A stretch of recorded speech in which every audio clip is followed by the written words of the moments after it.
That night, someone came into my room. The old floorboards of the mountain cabin groaned softly, and I thought it was my husband, Robert, finally getting up from the sofa where he'd passed out. I didn't open my eyes, just shifted my body, and without a second thought, I let myself melt into his arms. It had been years, truly years, since I'd felt a moment of intimacy like this. But then, as his touch grew more present, I felt something different, something stronger, firmer. It was nothing like my husband. "Who's there?" My voice was a trembling whisper in the dark. "Carol." The moment I heard that voice, a raw, hushed sound that was both familiar and forbidden, my world stopped. It was James, my husband's best friend. He must have been drunk, must have mistaken this room for his own. "James, we can't," I breathed, but my words were a lie. "I know," he whispered back. "I'm sorry." But it was already too late. Neither of us could let go. That night, in the quiet darkness of a borrowed room, everything began. It was the first moment of a love that should never have been. It had started as just another trip, a long overdue weekend getaway for the four of us. My husband Robert and me, and his college friend James with his wife Margaret. Sitting in the back seat of the car, I watched the endless green of the Virginia pines blur past my window, but my heart felt heavy. To be 46 years old and still feel like these trips were an obligation. It left a bitter taste in my mouth. "Carol, how have you really been?" James asked, his eyes finding mine in the rearview mirror. My heart gave a little flutter.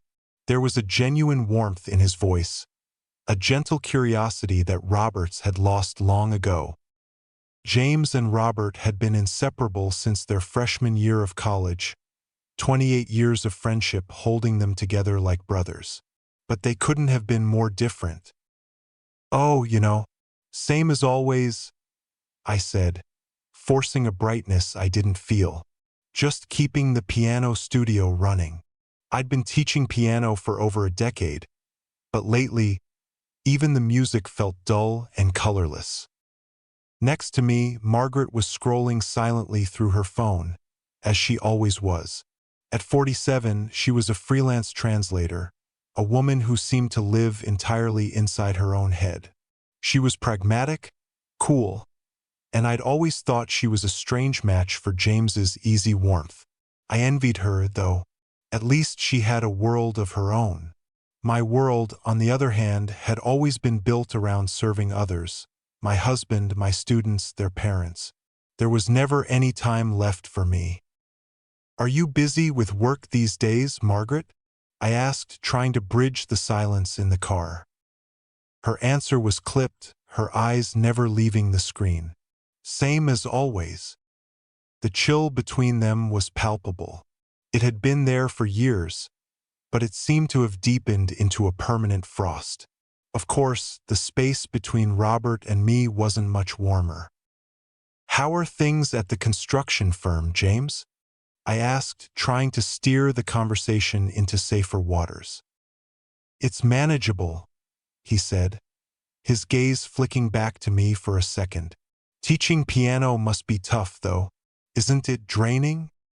His simple question felt like a balm on a wound I didn't know I had. Just to have someone acknowledge the effort, the daily grind, it was a kindness Robert had never thought to offer.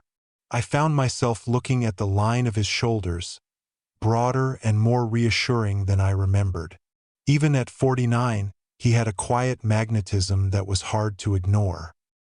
The moment we arrived at the rented cabin, Robert pulled a case of bourbon from the back of the SUV.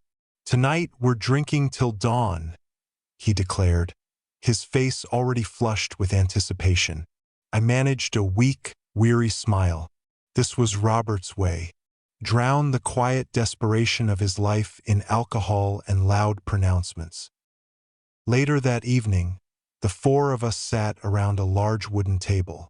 Robert was already well into his second bottle of whiskey.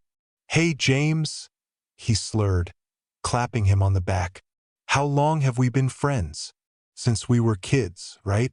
28 years.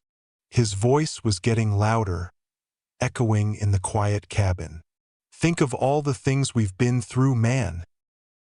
I subtly tried to move his glass out of reach, but he noticed immediately. "Hey, what are you doing with my drink?" he snapped, a sharp edge of irritation in his voice. My cheeks burned with a familiar shame. To be spoken to like that in front of our friends. It was a humiliation I had grown used to, but it never stopped stinging. "I'm sorry," I murmured, my voice barely audible. "It was an accident." In that moment, I felt James's eyes on me. It wasn't a look of pity, but of understanding. A quiet warmth spread through my chest. It was the feeling of being seen, of being understood. "Carol, when did you first start teaching piano?" James asked, smoothly redirecting the conversation. It was like he'd thrown me a lifeline, and I clung to it gratefully. "Oh, let's see. Right after we got married, so about 15 years now?" I replied, finding a real smile this time. "Putting that conservatory degree to good use, I see," he said kindly. I gave a little laugh, a sad sound. "Hardly. It's mostly just a way to earn a little extra money. It pays the bills." But in my heart, a different story was playing out. I once dreamed of being a concert pianist, of filling grand halls with music. But marriage and Robert had put an end to all that. My little studio was just a compromise, a ghost of a dream I'd once had.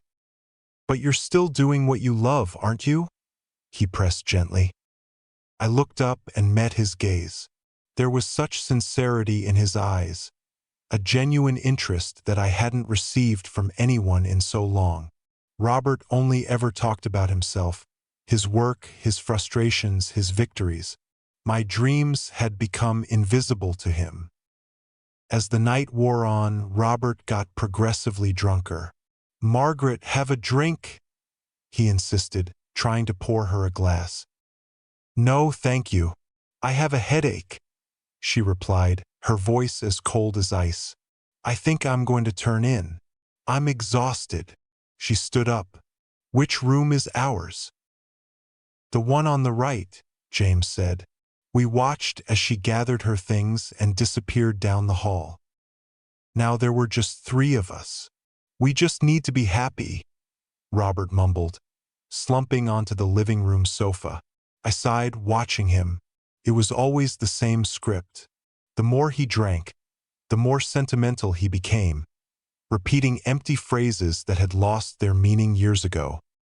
"Honey, get up," I said, trying to nudge him awake. "You need to go to bed." But it was no use. He was already gone, lost to the world. "Just let him sleep there, Carol," James said softly.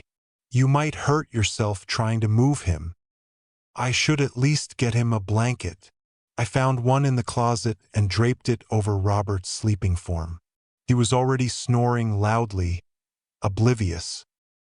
"Well, I should probably head to bed too," James said, rising from his chair. "Okay, you get some rest, James." Our eyes met for a brief, charged moment. I saw something in his expression, something he wanted to say but couldn't. Then he looked away. "Good night, Carol." I watched him walk down the hall and into the room on the right, the one he was sharing with Margaret. I went into my own room, the one on the left, and lay down on the bed. The day replayed in my mind. James's warm concern, his quiet kindness, that final lingering look. A strange, unfamiliar rhythm started in my chest. When was the last time I'd felt anything like this? But the thought was wrong, dangerous. He was my husband's best friend. I was a married woman. Still, as I drifted toward sleep, it was his face, not Robert's, that I saw in the darkness. The hours crept by, but sleep wouldn't come. The only sound was the steady, grating noise of Robert's snoring from the living room. Then, I heard footsteps in the hallway. Someone heading to the bathroom, I assumed. A moment later, the footsteps stopped right outside my door. I heard the faint click of the doorknob turning, and my door creaked open. I kept my eyes closed, my breathing even, but I could hear the soft padding of feet moving toward the bed.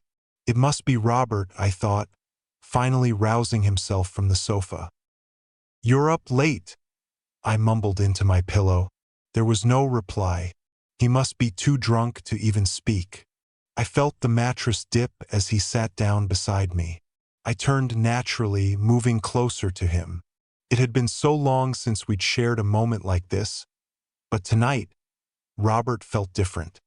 He was more careful, his touch more gentle than usual. "Why are you trembling?" I whispered. His hand was shaking slightly as it rested on my arm. Robert never trembled. He must have had way too much to drink. I reached up and touched his cheek. Even in the pitch-black room, something felt off, but I couldn't place it. His skin was warm against mine, warmer than Robert's ever was. I felt a dormant part of me, the woman I had forgotten, begin to stir. His hand moved to my shoulder, stroking it softly. It was a touch so unlike Robert's, less demanding, more tender, more desperate. I found myself leaning into it, my body responding before my mind could catch up. His lips found the curve of my neck, and a shiver ran down my entire body. It was a sensation I hadn't felt in a decade. Why was he so different tonight? But there was no time to think. His touch grew bolder, and I was answering it with a hunger of my own. It was a moment I had craved for so long. And then, in a flash of absolute certainty, I knew. This wasn't Robert. The body next to mine was broader, harder, a world away from my husband's familiar frame. My own body went rigid. Who are you?" My voice was a choked whisper, but it was too late. He was lost, and so was I. "Carol?" A rough, strained voice breathed into my ear. And I knew. It was James. My heart hammered against my ribs, a frantic, wild bird trapped in a cage. "James? Is that you?" I asked, my voice filled with a disbelief I didn't entirely feel. "I'm sorry," he whispered, his voice a ragged mix of regret and desire. "What are we doing?" I asked, but I didn't push him away. In fact, I think I held him closer. "I don't know," he confessed, his voice thick with a desperation that mirrored my own. "But I can't stop." He wasn't the only one. I didn't want to stop either. This feeling, this raw, electric connection was something I had starved for. We had crossed a line, and now, on the other side, all we could do was cling to each other. The guilt was there, a shadow in the corner of the room, but it was drowned out by a powerful sense of liberation. Moonlight filtered through a gap in the curtains, tracing our silhouettes in silver. I wished this was all a dream, so I could indulge in this feeling without the crushing weight of consequence. But the thrill of it, the sweet, terrifying thrill, came from knowing it was real. We were breaking the rules, and it was intoxicating. A long time passed. I lay in his arms, our breathing slowly returning to normal. Reality began to seep back in, cold and sharp. We had done something terrible, something wonderful. "We're in so much trouble," I whispered into the darkness. "I know," he said, his voice laced with confusion. From the living room, Robert's snoring continued, a steady, oblivious rhythm. He was still asleep. Thank God. "You have to go," James said, carefully untangling himself from me. "I know." "Go," I said, though my body ached with the loss of his warmth. He fumbled for his clothes in the dark. "This can never happen again," he muttered, but there was no conviction in his voice. I felt the same way. "I know," I replied, but my heart was saying something else entirely. Before he left, he turned back. In the faint moonlight, I could feel his eyes on me. "I'm sorry, Carol," he said one last time, and then he was gone. I was alone again, staring up at the ceiling. I couldn't tell if what had just happened was real or a dream, but the lingering warmth on my skin, the scent of him still in the air, it was all real. I had slept with my husband's best friend. The thought was horrifying and exhilarating. It was a long, long time before I finally fell asleep. I woke around 5 in the morning. For a fleeting moment, I hoped last night had been a dream, but the feeling in my body, a deep, resonant ache, told me it was all true. I looked at myself in the mirror, and the memories came flooding back, vivid and intense. A blush rose to my cheeks, but I also saw a strange new light in my eyes, a vitality I hadn't seen in years. It was as if the woman I used to be had been reawakened. I splashed cold water on my face, trying to calm the storm inside me. But I couldn't forget the feel of James's body, the sound of his breathing, the desperate heat of his kiss. Everything about him was different from Robert. My relationship with my husband had become a duty, a routine. But with James, that was pure, unadulterated want. I crept out of my room and saw Robert still sprawled on the sofa, snoring away. A wave of cold fear washed over me. What if he had woken up? The thought alone was terrifying. I was making coffee in the kitchen when Margaret emerged from her room. "You're up early," she said, her tone as neutral as ever. "I couldn't sleep," I answered, trying to sound casual. "Can I have a cup?" "Of course." As I poured the coffee, my hand trembled slightly. I prayed she wouldn't notice. Just then, James came out of the room. My heart leaped into my throat. "Morning," he said, but he couldn't quite meet my eyes. I couldn't meet his either. "Coffee, James?" My voice was an octave higher than usual. "Thanks," he mumbled, his reply just as awkward. Margaret looked from him to me, a flicker of curiosity in her eyes. "What's with you two? You're acting strange." My face flushed a deeper shade of red. "I'm just tired," James said quickly, saving me. At that moment, Robert groaned and sat up on the sofa. "Ugh, my head is killing me," he grumbled, clutching his temples. "Can I get some water?" I hurried to get him a glass. "How much did you drink last night? I don't even remember. Did I sleep on the couch?" he asked, looking around in a daze. "Yes, you wouldn't wake up, so we just let you sleep there." My voice was shaking, but he was too hungover to notice. "Thanks for taking care of me," he said dismissively. His casual indifference stung. If he had shown me even a fraction of real care, of real attention, maybe last night would never have happened. As I prepared breakfast, I was hyper-aware of James's presence at the table. Just knowing he was in the same room made my heart race. "Carol, can you make some more eggs?" Robert called out. "Sure."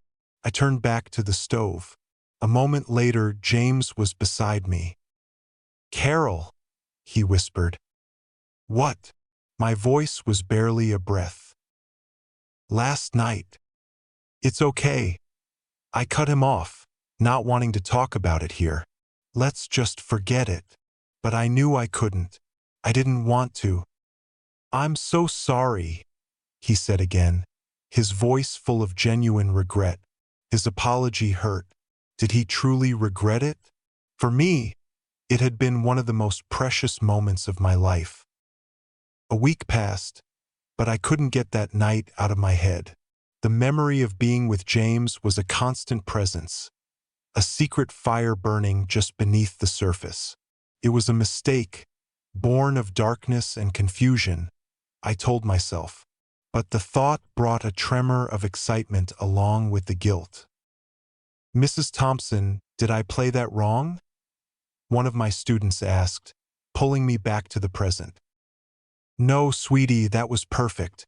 Let's keep going," I said, forcing a smile.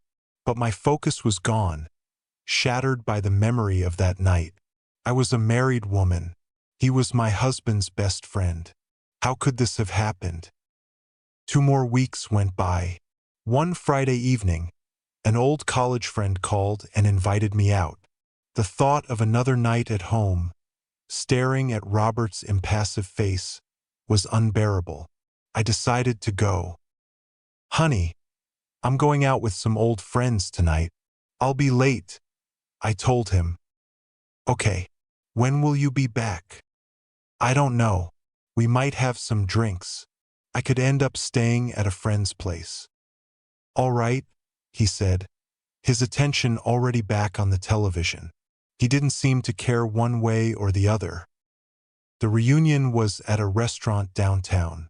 I chatted with my old friends, but my mind was elsewhere, constantly replaying that night at the cabin. After a couple of glasses of wine, my emotions were a tangled mess. Around 9, people started to leave and I said my goodbyes. As I was walking down the street, I saw a familiar figure ahead of me. It was James. My heart stopped, then started again, beating like a drum. I froze, unsure what to do, but he turned and saw me. "Carol," he said, his expression a mixture of surprise and something else I couldn't read. "Oh, hi," I managed, feeling the heat rise in my cheeks. "What are you doing here?" "I was at a college reunion." "You?" "A work dinner," he said. We stood there in an awkward silence, the city noise fading into the background. The air between us was thick with unspoken words. "Well, I should get going," I said, starting to turn away. "Wait," he said. "Can we get a coffee? There's something I need to say." I hesitated, but then I nodded. We found a small cafe nearby and took a table in a quiet corner. "Is this about that night?" I asked, deciding to face it head-on. "No. I mean, yes, but it's more than that," he stammered. "More than what?" He took a deep breath. "For the last few years, I haven't been able to stop thinking about you." His sudden confession hit me like a physical blow. What are you saying?" "I don't know when it started, but I began to see you differently. And this last trip, it confirmed everything for me." My mind went completely blank. "What are you talking about?" "That night wasn't a mistake, Carol. Not for me. I knew it was you, and I couldn't stop myself." His eyes were intense, unwavering. "James, don't say things like that. It's not strange, it's the truth. I can't hide it anymore." My heart was racing so fast I thought it would burst. I had never imagined this, never dreamed he would say these words. "We can never tell Robert," he said, his voice low and serious. "Of course not. But James, this is dangerous. For all of us." "I know," he said, "but I can't pretend anymore." We sat in silence for a long time, the untouched coffee growing cold between us. I was completely overwhelmed. The idea that he had felt this way for years was almost impossible to believe. "I really have to go," I said finally, standing up. He stood up with me. "Okay, let's go." He paid for the coffee, and we waited for the elevator in silence. The awkwardness was suffocating. When the elevator arrived, we both stepped inside. The doors closed, trapping us in the small, intimate space. I could feel the heat radiating from his body, and the memory of that night came rushing back with dizzying intensity. The elevator reached the ground floor, and the doors slid open, but neither of us moved. "Carol," he said, his voice thick with a desperate longing. I turned to look at him, and in his eyes, I saw years of unspoken feelings. In that instant, all reason, all logic evaporated. He pressed me against the wall of the elevator and kissed me. And I kissed him back, my arms wrapping around his neck, as if I'd been waiting my whole life to do so. We were clinging to each other, two people starved for a connection they couldn't have. The elevator doors closed again, and we started to ascend. "No, we can't," I mumbled against his lips, but my body betrayed me. "I can't fight this anymore," he groaned, his voice a mix of anguish and desire. We couldn't let each other go. "Let's go to a hotel," he pleaded. I hesitated for only a second. This was reckless, a point of no return. But I couldn't say no. My mind was screaming, "This is wrong," but my heart, my body, had already made its choice. As we walked to a nearby hotel, I felt like I was moving through a dream. In that hotel room, we crossed the line again. But this time, it wasn't a mistake. It was a choice. Conscious, deliberate choice. Was this just an accident? Or was it what we both secretly wanted all along? I didn't know anymore. Hours later, long after midnight, we finally surfaced from the haze of passion. "What are we doing?" I asked, my voice filled with a beautiful confusion. "What I've wanted to do for years," he answered with raw honesty. "But I'm your best friend's wife." "I know," he said, his voice pained. "That's what makes it so much harder."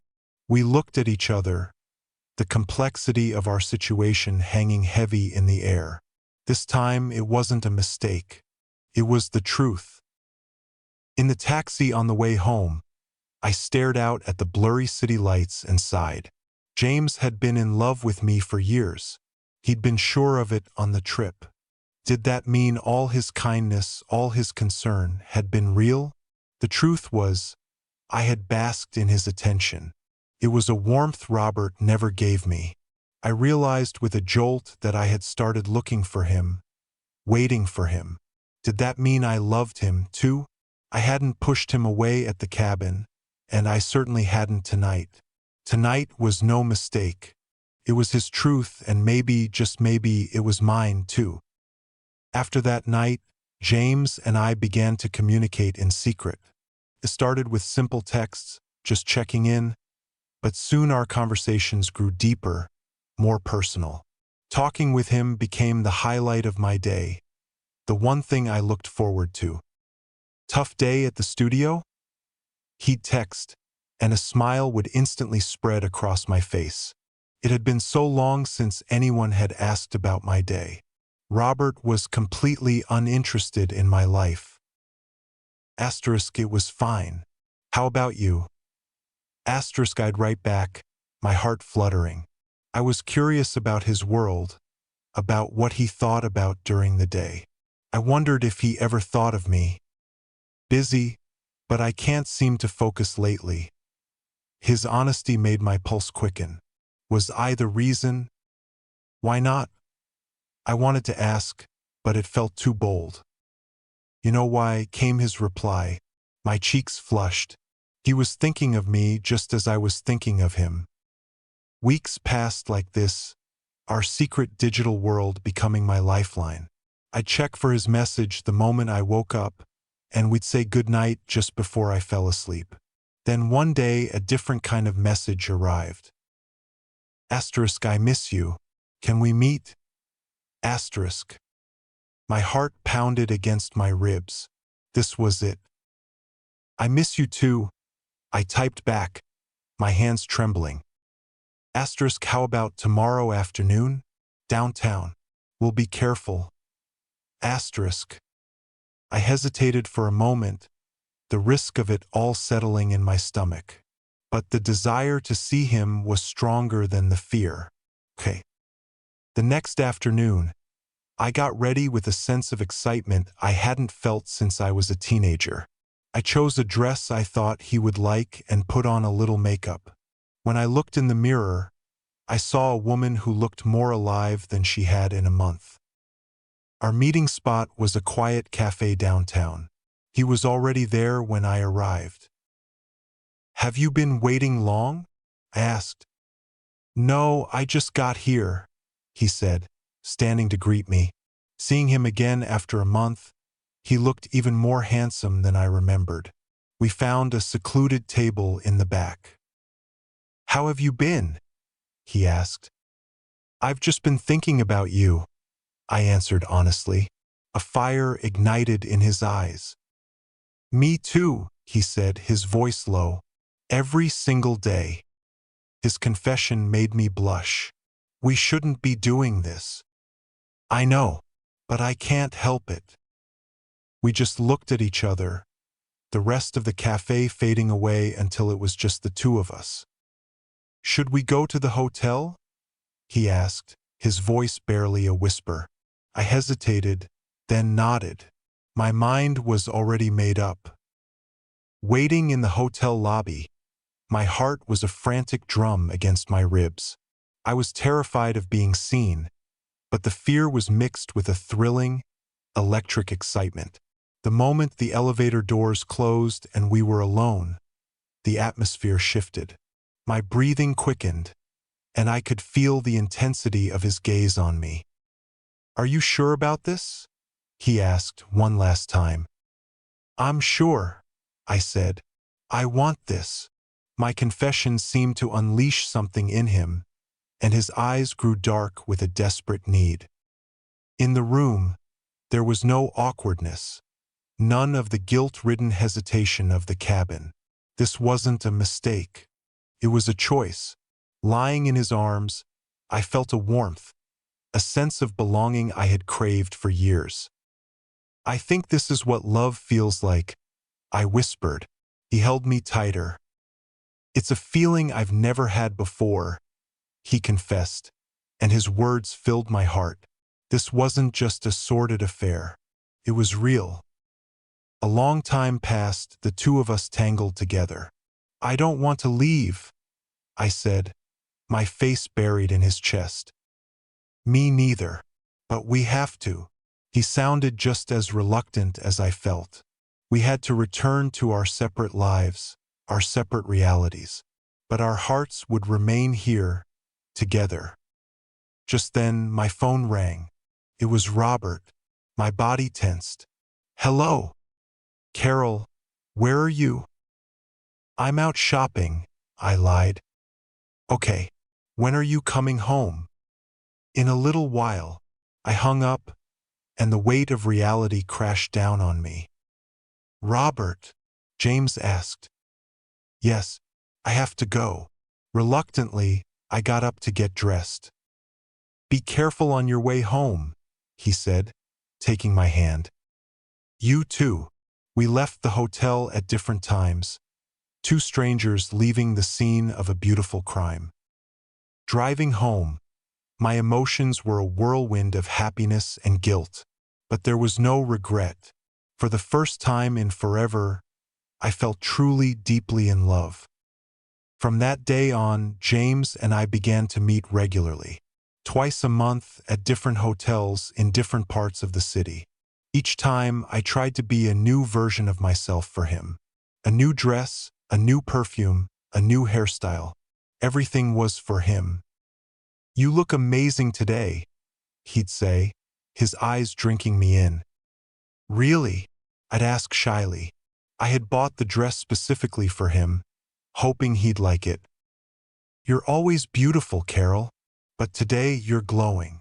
His words were like sunshine, warming me from the inside out. Robert had never once said anything like that to me. Our time together always felt too short. I wished those hours could stretch into an eternity. But the clock always kept ticking, pulling us back to our real lives. "How long can we keep doing this?" I asked him one day. I don't know, he admitted. But right now, in this moment, I'm happy. I nodded. The future was a terrifying unknown, but the present was too precious to let go. For the first time in my adult life, I felt truly alive. I'm happy too, I whispered, resting my head on his chest. Truly, I could hear his heartbeat, a steady, comforting rhythm. If only I could fall asleep to this sound every night. But that was an impossible dream. We both had lives and families that we couldn't just walk away from. As months went by, we became more and more careful. Our relationship was a secret we guarded with our lives. Our texts became a coded language. The weather is nice today meant I want to see you. Looks like rain meant it's too risky. The secrecy, the forbidden nature of it all only made it feel more intense, more thrillingly sweet. One day we took a risk and met at a cafe closer to home. Isn't this dangerous? I asked, nervously glancing around. It'll be fine. We just have to be careful, he said with a confidence I didn't feel. But that day our luck ran out. As we were leaving the cafe, I ran right into one of the mothers from my piano studio, Susan Miller. "Oh, Mrs. Thompson," she said, her eyes lighting up in recognition. My heart felt like it stopped beating. "Oh, hello, Susan," I said, forcing a smile onto my face. "What are you doing here? And who is this?" Her gaze shifted to James, curious and assessing. My mind went blank. I couldn't think of a single thing to say. "Oh, this is my cousin," I blurted out, the lie feeling clumsy on my tongue. "He was just in town, so we were catching up over coffee." James, quick to understand, smiled and extended a hand. "Nice to meet you." Susan looked him up and down. "He's very handsome," she said, a little too brightly. I forced a laugh. "Well, I'll let you two get back to it," she said, finally moving on. The second she was out of earshot, I let out a breath I didn't realize I'd been holding. "That was too close," I whispered, my voice trembling. "It's okay. We handled it," James said, trying to reassure me, but his own face was tense. "She could still be suspicious," I fretted. Susan was known for being the town gossip. We left quickly. "I'm sorry," James said, his voice full of self-blame. "That was my fault. I was too reckless." "No, it's not your fault," I said, trying to comfort him. "I wanted this too, but inside I was terrified." A few days later, my fears came true. Another mother from the studio approached me after a lesson. "Mrs. Thompson," she started. "Susan Miller was saying she saw you with a man the other day." My face went pale. "Oh, that was just my cousin." I repeated the lie, hoping I sounded convincing. "Oh, I see. Susan just thought it looked a little strange." My heart plummeted.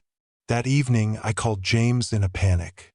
"The rumors are starting," I said, my voice choked with despair. "What are we going to do?" He sounded just as alarmed as I felt. "The other parents are talking." "Stay calm, Carol. It's not like they know anything for sure," he said, trying to be the voice of reason, but I was already spiraling. "What if Robert finds out?" I whispered, the words I was most afraid to speak. If Robert found out, everything would be over. My marriage, my studio, my life as I knew it.